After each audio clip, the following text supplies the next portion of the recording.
د هرات ولایت په کوشک رباطي سنگي ولسوالۍ کې د وسلوالو کسانو په برید کې 7 کسان مړه او یو شمېر نور ژوبل سوي دي. ځایي اداره مړه او ژوبل کسان ملکي خلک بولي او وایي د طالبانو لخوا په نښه سوي، خو دا د پیښې په تړاو طالبانو تر اوسه څه نه دي ویلي. په همدې حال کې بیا ځینې ځایي سرچینې وایي مړه سوي کسان اربکیان دي او په نښته کې ملکي کسان وو چې میرمنې او ماشومان هم پکې شامل ول ژوبل سوي دي.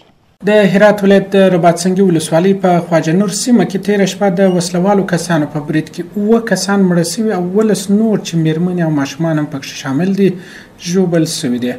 ځایي چارواکي مړه او ژوبل کسان ملکي خلک یادوي او د دې برید پړه پر طالبان وراچوي، خو د ځینو ځایي سرچینو په حواله برید پر ولسي پولیسو سوی او په ترڅ کې میرمنو او ماشومانو ته هم تلفات اوښتي دي.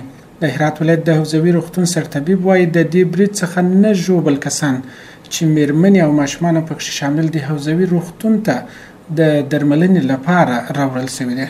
حادثه رباط سنگی متاسفانه 9 مجروح آوردن که 2 طفل 3 خانم 5 تا و 4 مردن که از وضعیت 6 نفر اینا قابل بستر کردیم. 3 مریض دیگه به شکل سرپایی تداوی میشن و رخصت میشن. عبدالقادر د قومندان ناصر زوی وایي د شپې 12 بجې پر کور برید وسو او د پلار یې له کوره وویست او ویې واژه. ساعت 12 بجه شب بود، دیدم فیرا شروع شد. بعد بیرون شدم تیر خوردم، مرمی خوردم، افتادم. اونا برختم به تای سر دوباره بعد مربی گرفتم، گفتم تو کینی؟ گفتم بچه معلم ناصرم، قومندان ناصر. گفتم دستاخ بالا کردم، بعد برفتم به خانه تفنگ برداشتم. تفنگ نی پیشو نیم پیش پیرم دیگه خانه بودم.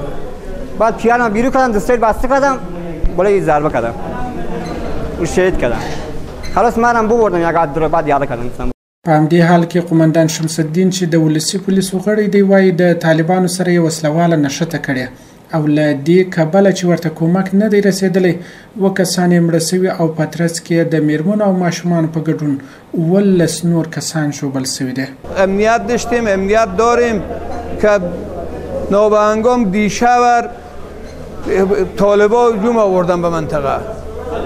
حالا خوب بعد از جنگ و ایبریبر بالاخره از هیچ طرفی هم با ما کمک نرسید.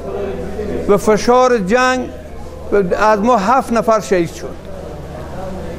بعد از این به خانه های مردم هجوم بردم که طفلا، زنها به نارنجک، به توپچه، به راکت به خانه ها زدم که شما شاهد میبینیم که ما اینجا فعلا 16 دانه زخمی داریم، هم از سیاسرای کودکا.